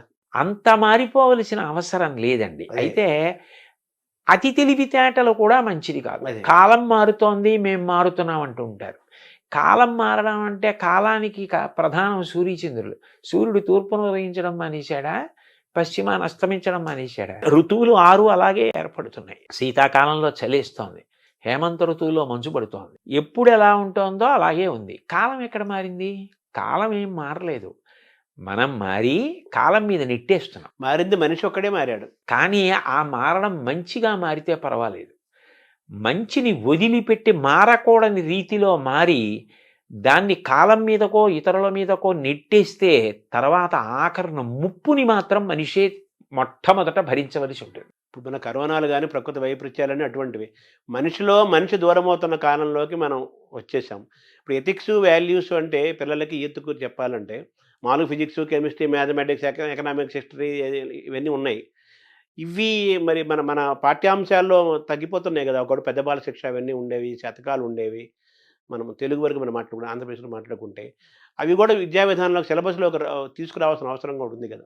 అవి తప్పకుండానండి. ఎందుకనంటే ఏదైనా ఒకటి జ్ఞాపకం ఉండాలి అంటే మీకు పద్యం కన్నా తేలిక మార్గం ఇంకోటి ఉండదు. ఛందోబద్ధమైన పద్యం 4 మాటలు చదివితే జ్ఞాపకం ఉంటుంది. ఇప్పుడు మీరు నైతిక విలువల గురించో లేకపోతే వాళ్ళు జీవితంలో పాటించవలసిన మౌలికమైన నీతి గురించో మీరు ఎంత ప్రసంగం చేసినా అప్పటికి వాళ్ళు పట్టుకున్న కాలక్రమంలో అది విస్మృతికి గురైపోతుంది. ఒక పద్యం అనుకోండి, వాళ్ళకి ధారణలో ఉంటే వాళ్ళు ఎప్పుడు ఏ సందర్భాన్ని ఎదుర్కోవలసి వచ్చినప్పుడు పద్యం స్ఫురణకొస్తుంది. పద్యం స్ఫురణకొస్తే అందులో ప్రతిపాదింపబడిన విషయం గుర్తొచ్చి వాడు ఏది చెయ్యాలో ఏది చేయకూడదో నిర్ణయించుకుంటాడు. అందుకని అటువంటి పద్యాల సమాహారంగా కొంత పాఠ్యాంశంగా ఒక పాఠ్య ప్రణాళిక ఉండి తద్వారా ఈ నైతిక విలువలు పిల్లలు నేర్చుకోవడం అన్నదానికి అవకాశం కలిగితే బాగా స్పష్టత ఉంటుంది. పిల్లలు కూడా బాగా పట్టుకోగలుగుతారండి. వాళ్ళు ఊంచుకోగలుగుతారు, తెలుసుకోగలుగుతారు. అంటే ఇటువంటి విద్యా విధానం రావాల్సిన అవసరం ఉంది కదా! దాన్ని దూరం అవుతున్నాం కదా ప్రస్తుతం ఉన్న వాతావరణం. అది దిద్దుకోవడమేనండి.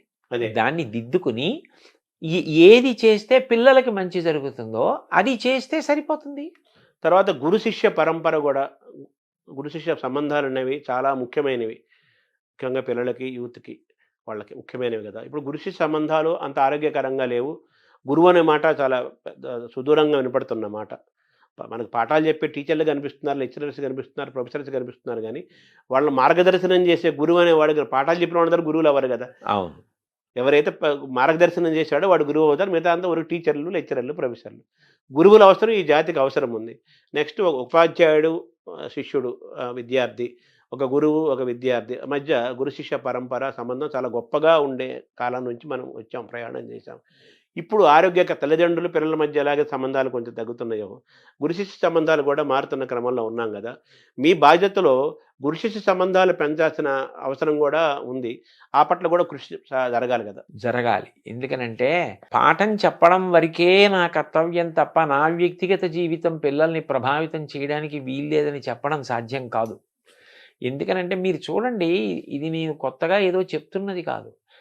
చిన్న పిల్లల్ని పాఠశాలకు పంపిస్తారు.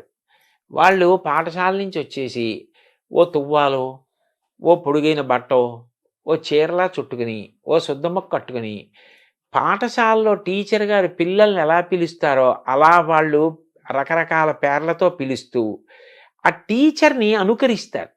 బోర్డు మీద రాస్తున్నట్టు, "ఏయ్ SIT down, don't make noise" అని ఆ పిల్లలు ఎవరో ఉంటారు స్కూల్లో, "ఏ హంసిని, డోంట్ టాక్" అలా ఆ టీచర్లో పరకాయ ప్రవేశం చేసి వీళ్ళు టీచర్ని అనుకరిస్తూ ఇంట్లో టీచర్ ఆటను ఆడుకుంటారు. ఇంట్లో టీచర్ ఆట ఆడుకోని పిల్లలు నేను చూడలే. ప్రతి పిల్ల ఆడుతుంది. అంటే అంత తొందరగా చిన్నప్పటి నుంచి ప్రభావితం చేసేది ఎవరు అంటే పాఠం చెప్పేటటువంటి గురువు.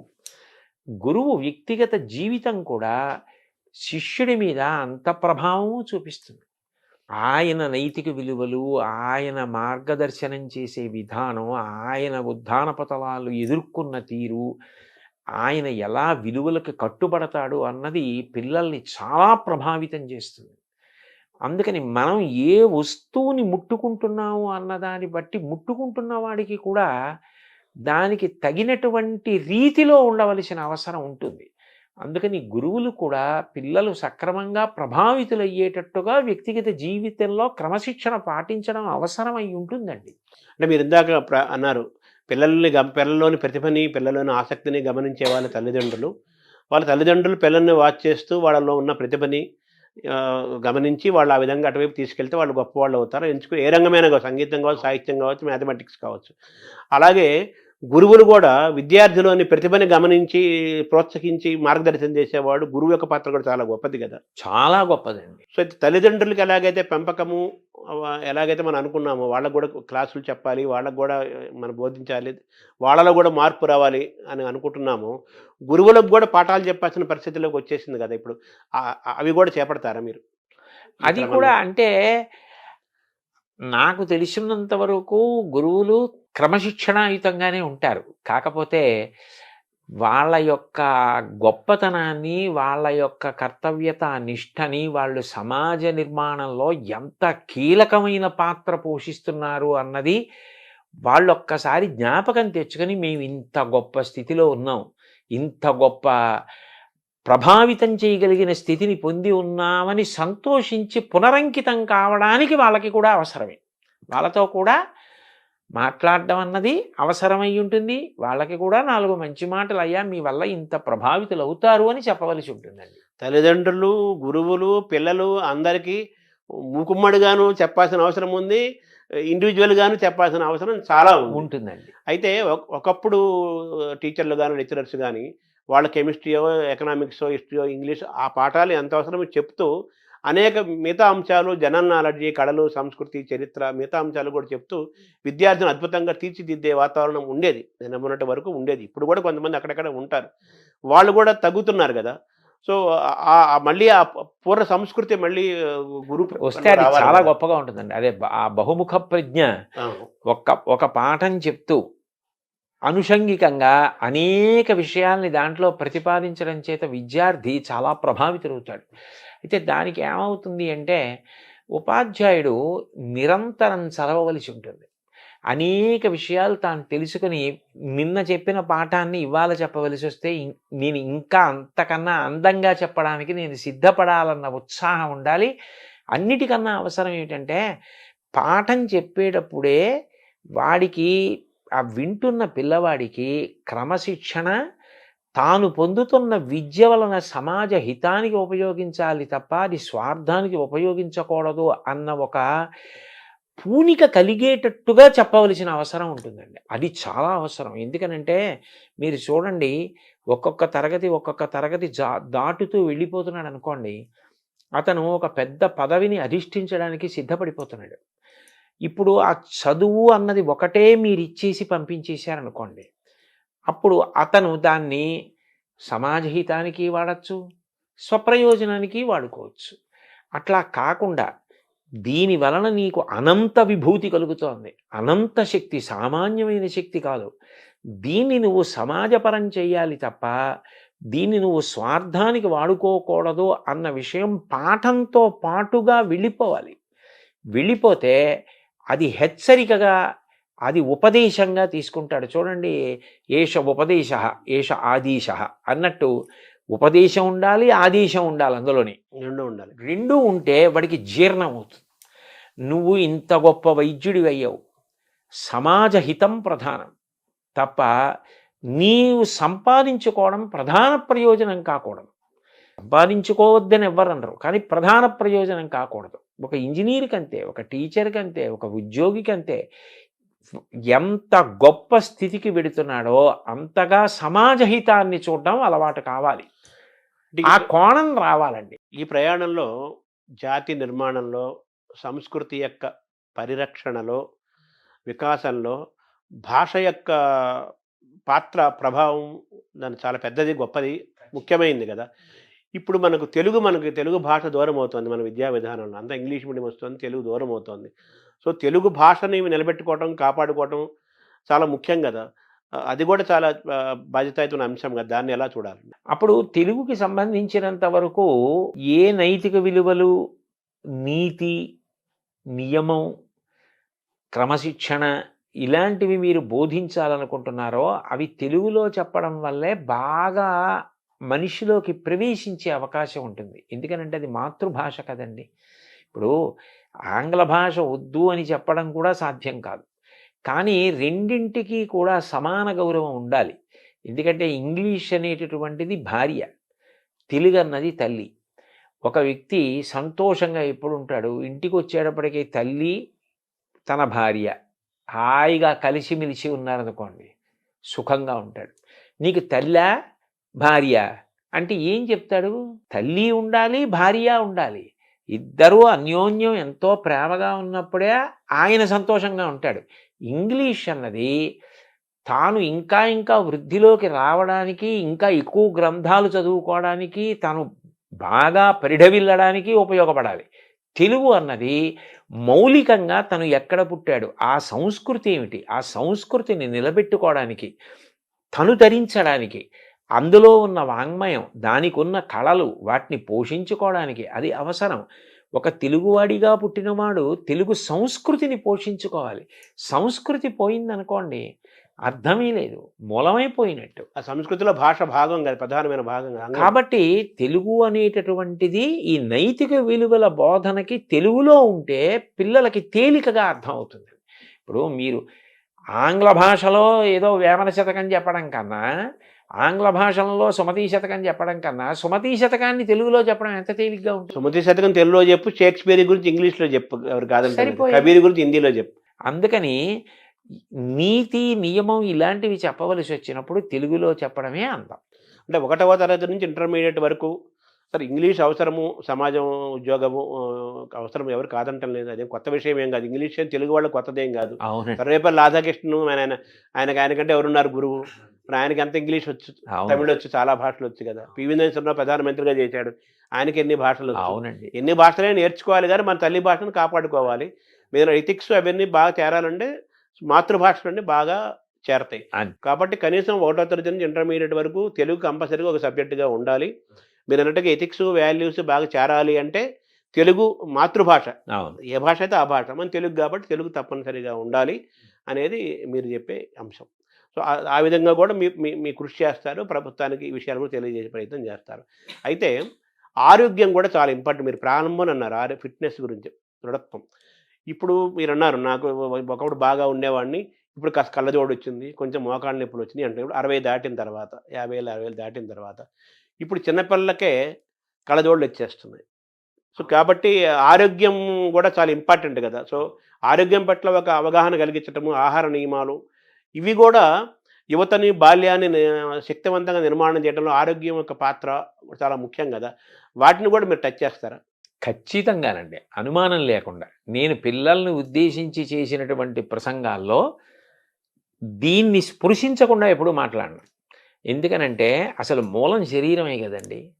శరీరం అన్నది అత్యంత ప్రధానమైనటువంటి విషయం. అందులో ఏది పడితే అది పడేస్తే అది ఆరోగ్యంగా ఉండమంటే ఎట్లా ఉంటుంది? దాంట్లో ఏది వెళ్ళాలో అది విడితేనే అది మీరు చేయవలసిన పనికి అనుగుణంగా మీకు సహకారం చేస్తుంది.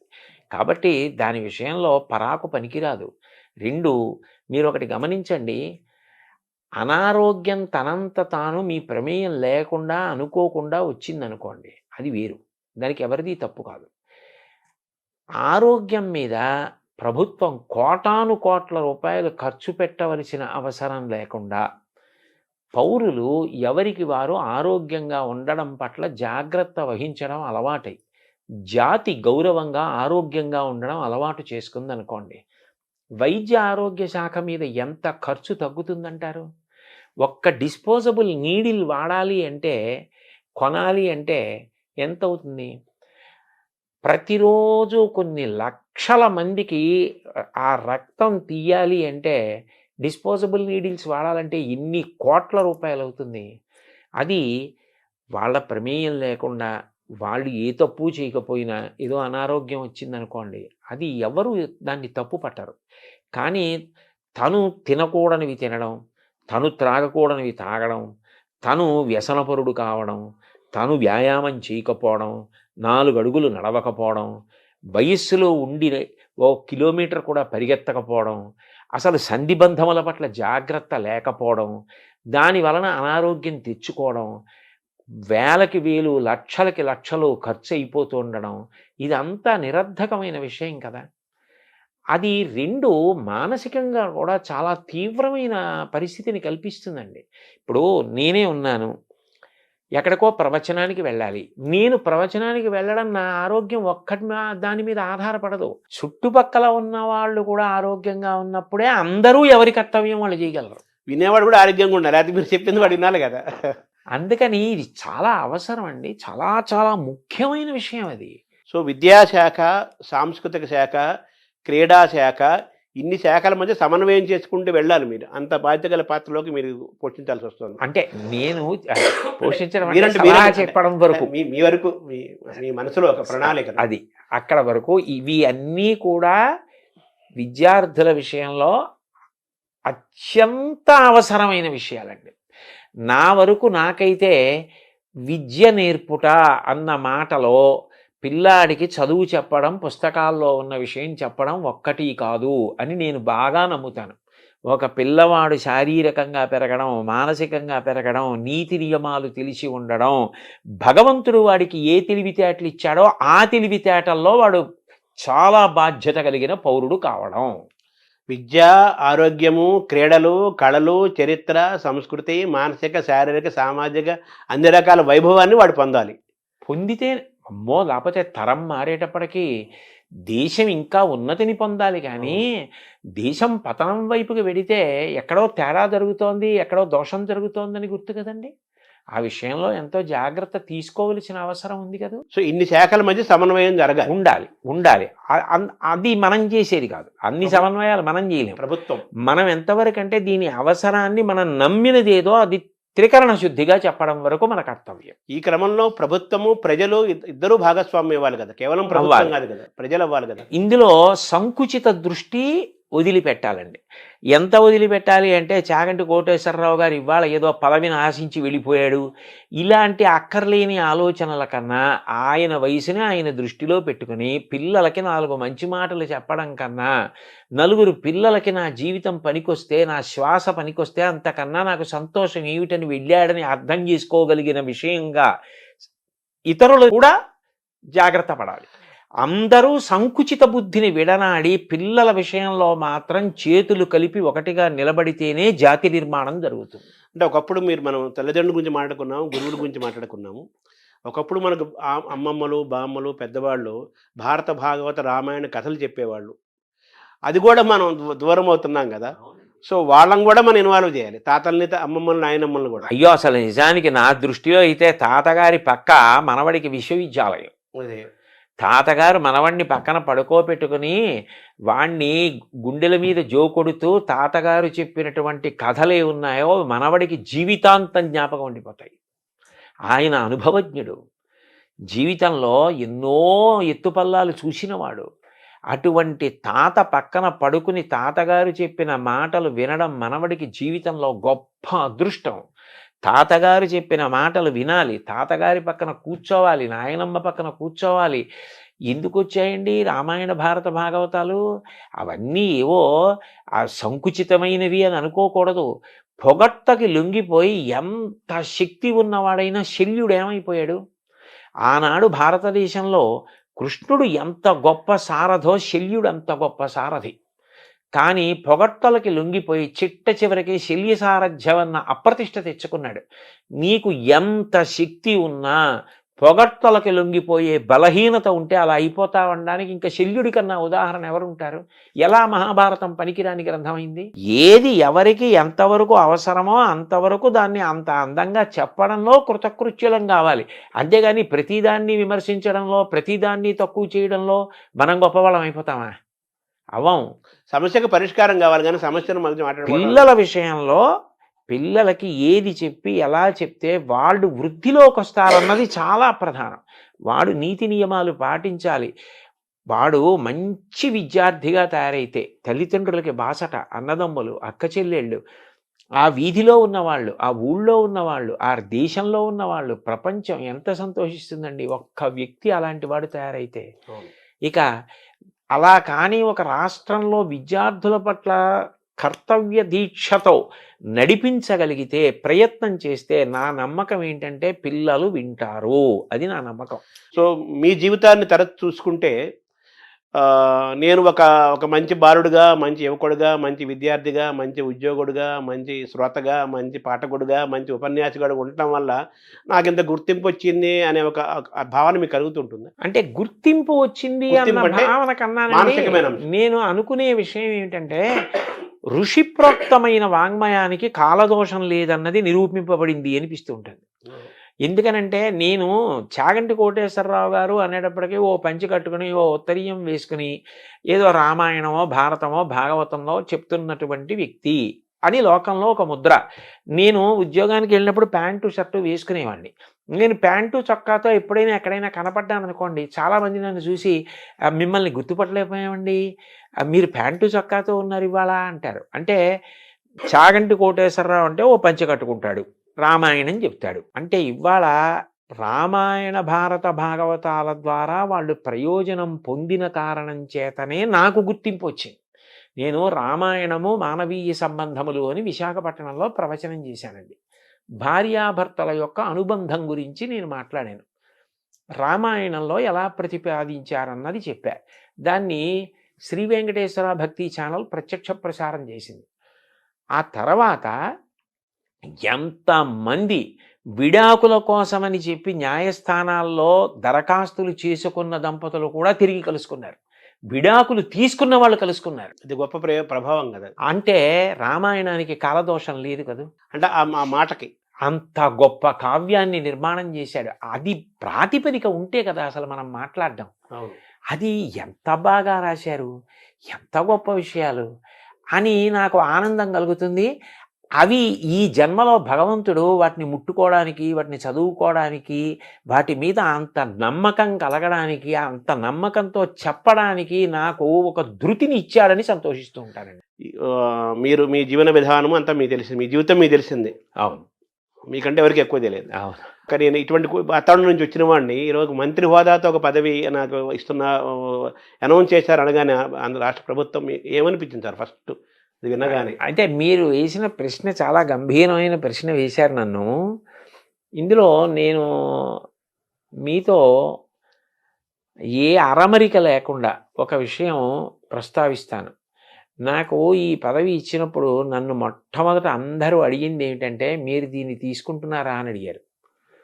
నేను తీసుకుంటున్నాను అని చెప్పాను. వెంటనే నన్ను అడిగిన ప్రశ్న ఏంటంటే, మరి మీకు గతంలో తిరుమల తిరుపతి దేవస్థానంలో ఇస్తే మీరు ఎందుకు తీసుకోలేదు అని అడిగారు.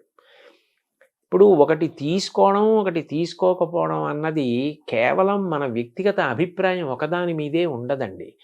నేను ఇదే ముఖ్యమంత్రి గారు చంద్రబాబు నాయుడు గారు నాకు ఒకప్పుడు ఇలాగే సలహాదారు పదవి ఇచ్చారు, ఎంతో గౌరవంగా ఇచ్చారు. కానీ నేను అప్పుడు తీసుకోలేదు. కారణం ఏమిటంటే, నేను భారత ఆహార సంస్థలో ఇంకా పదవీ విరమణకి దగ్గరికి వెళ్ళిపోయాను. ఆ సందర్భంలో ఇంకా నాకు ఇప్పుడు మారి ఇంకొక చోటుకి వెళ్ళి మళ్ళీ ఇక్కడ పదవీ విరమణ చేయడానికి కాగితాలు పెట్టుకోవడం ఇవి ఇబ్బంది వచ్చేస్తుందని నేను ఆ సమయంలో వెళ్ళలేదు. వెళ్లకుండా నేను ఉండిపోయాను. ఆ పదవి నాకు వద్దండి అని చెప్పేశాను. రెండవసారి నాకు జగన్మోహన్ రెడ్డి గారు ముఖ్యమంత్రిగా ఉన్న కాలంలో తిరుమల తిరుపతి దేవస్థానం ధర్మ ప్రచార పరిషత్తుకి సలహాదారుగా ప్రకటించారు. ప్రకటిస్తే నేను అప్పుడు వద్దని చెప్పాను. ఎందుకు చెప్పానంటే అప్పటికి నాకు 7-8 నెలల వరకు కూడా ఈ ఉపన్యాసాలకి నేను తేదీలు ఇచ్చేసి ఉన్నాను. అది ఒక్కొక్క సబ్జెక్ట్ ఏమవుతుందంటేనండి 30 రోజులు అలా చెప్పే ఉంటాయి. అవి చాలా పెద్ద పెద్ద సబ్జెక్ట్స్ చెప్పవలసినవి ఉన్నప్పుడు ఇంకా ఖాళీ ఉండదు. అప్పుడు నేను ఒక సమావేశం పెడితే వెళ్ళలేను. నాకే తెలుసు ఆ విషయం. నేను అది కూడా ఎక్కడో ఉంటాను. అనంతపూర్‌లో 4 రోజులుండి సమావేశాలు చెప్పి అక్కడి నుంచి బళ్ళారి వెళ్ళొచ్చు, లేకపోతే శ్రీకాకుళం వెళ్ళొచ్చు. ఈ పక్కనే వెళ్ళాలని నియమం ఏమి ఉండదు. అప్పుడు అకస్మాత్తుగా ఓ సమావేశం పెట్టి మీరు రండి అంటే నేను రాలేనండి అని చెప్పాలి. ఇప్పుడు దేనికి తీసుకున్నట్టు ఆ పదవి? నేను వెళ్ళలేనన్న విషయం నాకు తెలుసు. వాళ్ళు నన్ను అడిగింది ఏమిటి? సలహా చెప్పండి ఏదైనా అని అడిగారు. నేను ఏం చెప్పానంటే దానికి నాకు పదవి వద్దండి. కారణం ఏమంటే నేను ఇంత ఒత్తిడిలో ఉన్నాను, నేను రాలేను సమావేశాలకి. నా వలన నిజంగా మీకు ఏదైనా సలహా కావాలి అంటే పదవే అక్కర్లేదు, మీరు నాకు ఫోన్ చేసినా నేను చెప్పగలిగింది అయితే చెప్తానండి అని చెప్పా. అట్లాగే నేను చెప్పిన ప్రవచనాలు వెంకటేశ్వర భక్తి ఛానల్ వారు ఎన్నో సంవత్సరాలుగా వేస్తున్నారు. నేను ఎప్పుడు వాళ్ళు ఏది అడిగినా నేను చెప్పినవి వాళ్ళకి ఇచ్చా. నేను ఎవరి దగ్గర పైసా పుచ్చుకోను. అందుకని అప్పుడు ఆ పదవి తీసుకోలేదు. ఇప్పుడు పదవీ విరమణ చేసేసాను. ఇప్పుడు నాకు ఏదో కొన్ని ఉపన్యాసాలు నేను ఒప్పుకున్న ఉన్నాయి.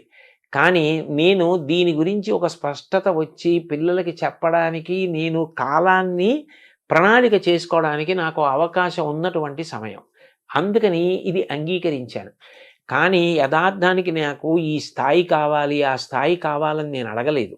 బహుశా ఏ ప్రేమ చేతనో లేకపోతే ఈయనకి ఇచ్చిన కర్తవ్య నిర్వహణలో ఇది ఆయనకి సానుకూలం అవుతుంది అన్న ప్రేమ చేతనో వారు అట్లా ప్రకటించారు. దాన్ని నేను కూడా అంతే సహృదయంతో స్వీకరించా. కానీ నా ప్రధానమైన ఉద్దేశ్యం మాత్రం ఒక్కటే.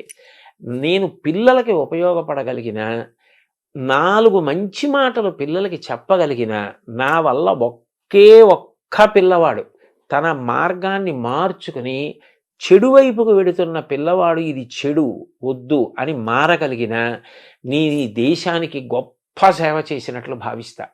ఎందుకనంటే మీరు ఆలోచించండి, ఒక్క పిల్లవాడు గాడి తప్పి ఒక తప్పు వైపుకు వెళ్ళిపోతే వాడు రేపొద్దున్న ఎంత పెద్ద నేరస్తుడవుతాడో, ఎంత ప్రమాదకరమైన వ్యక్తి అవుతాడో, వాడి వల్ల దేశానికే ఎంత అప్రతిష్ట వస్తుందో.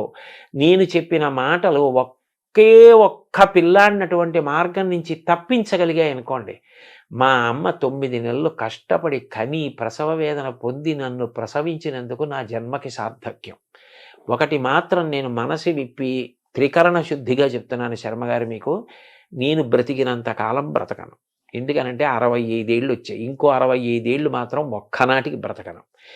నాకు ఎంతో ఓపిక ఉండే కాలం మహా అయితే ఇంకొక 6 ఏళ్ళు 7 ఏళ్ళు.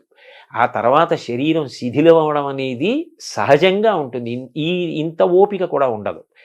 ఇంతకాలం నయా పైసా ఆశించకుండా ఆధ్యాత్మిక ప్రవచనాలు చేశా. నా కోరిక ఏమిటంటే ప్రవచనాలు మానేస్తానని కాదు, కానీ 10 మంది పిల్లలకి నేను ఉపయోగపడగలిగితే, తల్లిదండ్రులకి, కుటుంబాలకి, ప్రభుత్వాలకి, దేశానికి నేను ఇంతకన్నా ఏ సేవ చెయ్యాలి? నాకు భగవంతుడు వాక్కునిచ్చాడు. ఆ మంచి మాటలు నేను పిల్లలకి చెప్పి 10 మంది పిల్లల్ని బాగు చేయగలిగితే ఈ దేశంలో పుట్టినందుకు, ఈ దేశమాత రుణం తీర్చుకోలేను. కానీ ఆ తల్లి వీడు నా కడుపున ఈ దేశంలో పుట్టినందుకు వీడు త్రికరణ శుద్ధిగా భవిష్యత్ తరాల కోసం తాపత్రయపడ్డాడని భరతమాత సంతోషిస్తే నాకు చాలు.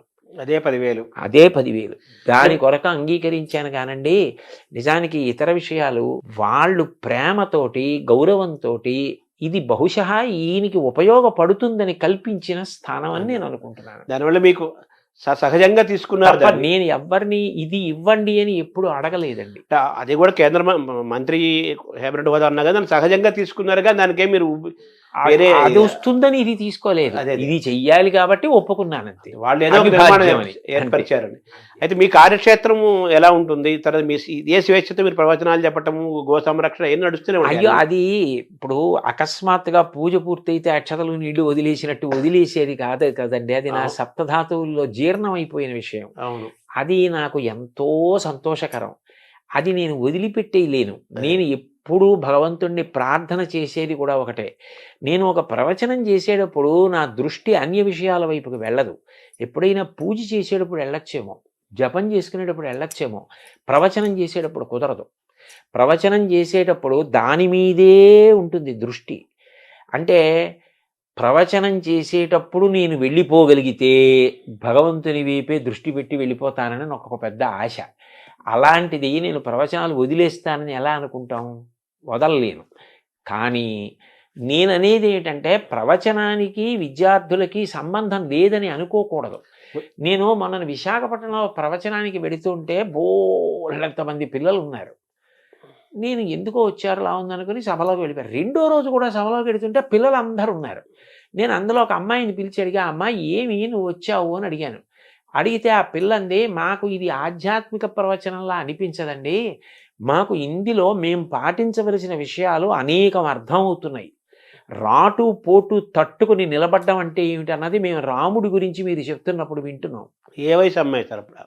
ఆ అమ్మాయి ఆ పక్కనే గాయత్రి ఇంజనీరింగ్ కాలేజ్ అని చిన్న ఉన్నది, 20 అందులో చదువుకుంటున్నటువంటి పిల్ల. అదే అంటే ప్రవచనంలోనే అంతర్భాగంగా వాళ్ళు ఏరుకోగలుగుతున్నారు. అవును. ఎవరికి కావలసింది వాళ్ళు ఏరుకుంటున్నారు. అప్పుడు ప్రవచనం మాత్రం పిల్లలకి పనికొచ్చేది కాదని ఎలా అనగలరు? దానికి వచనమే వయస్సు ప్రవచనం పరిమితి అవుతుంది, అంతే కదా. కదా. అందుకని చెప్పి అది నడుస్తుంది, ఇది నడుస్తుంది. కానీ కేవలం పిల్లల కోసమని ప్రభుత్వ పరంగా నాకున్న ప్రయోజనం ఏమిటంటేనండి, ప్రభుత్వానికి ఒక శక్తి ఉంటుంది. పిల్లలందరినీ కూర్చోపెట్టగలదు, ఉపాధ్యాయుల్ని కూర్చోపెట్టగలదు, తల్లిదండ్రుల్ని కూర్చోపెట్టగలదు. ఎక్కడైనా సమన్వయంలో మనం ఈ మార్పు చేద్దాం, ఇది బాగుంటుంది అనిపించింది అనుకోండి, చెయ్యగలదు. వాళ్ళది సార్వభౌమాధికారం.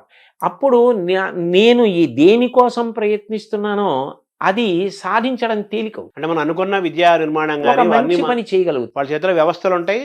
తర్వాత వాళ్ళు జీవో తీసుకొచ్చి పాలసీస్ తీసుకొచ్చేసి అన్ని విద్యా విధానం అన్ని మార్పులు చేర్పులు చేయగలుగుతారు. ఇలాంటి వాతావరణం ఉంటే మంచి విద్యార్థులు తయారవుతారు, మంచి యువత తయారవుతారు అని చెప్తే మీరు చేయడానికి వాళ్ళకి గవర్నమెంట్ కాబట్టి అది అవకాశం ఉంటుంది. అందుకని నేను ఆ పదవిని స్వీకరించడానికి కారణం అండి. మీ కార్యక్షేత్రం ఎక్కడ ఉంటుంది? నేను ఎక్కడ ఉంటే అదే కార్యక్షేత్రం. అంతే, ఈ స్వేచ్ఛ మీదే.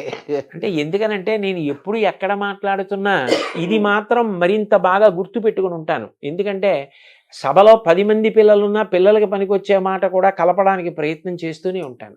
అప్పుడు నేను ఎప్పుడు ఎక్కడ ఏది మాట్లాడుతున్నా నాది కార్యక్షేత్రంగానే మాట్లాడుతూ ఉంటానండి. సో మీలో ఉన్న ఆనందాన్ని గమనిస్తుంటే ఏదో స్కూల్ కొత్త పుస్తకాలు గురించి పిల్లవాడు ఎంత ఆనందపడతాడో అలాగా మీరు నాకు చాలా ఇష్టమైన పనికి మీకు బాగా దగ్గర అవుతున్నాననే ఒక ఆనందం మీరు నాకు అనిపిస్తుంది.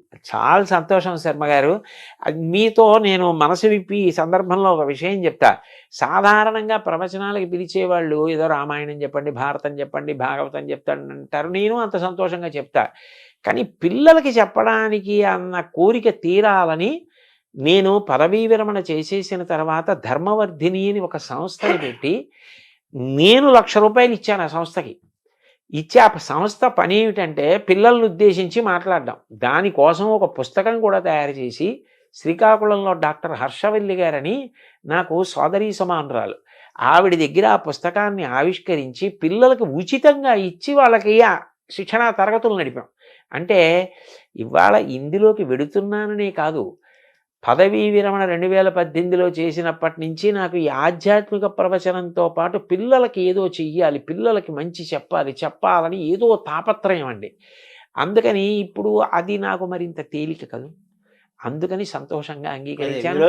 సంతోషం దిగునీకృతమైంది. ఆ సంతోషం మీకు కనపడడం నాకు మరీ నాకు కనిపించింది. అదే చాలా పిల్లగాడికి కొత్త పుస్తకాలు కొంటే ఆ వాసన పుస్తకాలు ఇష్టం. అలాగే మీరు పిల్లలకి ఇంకా దగ్గర అవుతున్నాం. అవునండి, హాయిగా మన స్వేచ్ఛగా చేస్తున్నాం. అవును. ఆధ్యాత్మిక ప్రవచనాలు ఎలాగో ఉంటాయి. మన మనసులో గోరక్షణ, పిల్లల్ని తయారు చేయడం మీకు బాగా ఇష్టమైన అంశాలు ఈ రెండు. అవునండి, ఈ రెండు సాగుతాయి. అవును. మిమ్మల్ని సద్వినియోగం చేయాల్సిన అవసరం అందరికీ ఉంది. మిమ్మల్ని ఎంత సద్వినియోగం చేసుకుంటే అంత మంచిది. అంతే అంతే. నమస్కారం సార్. చాలా సంతోషం శర్మ గారు.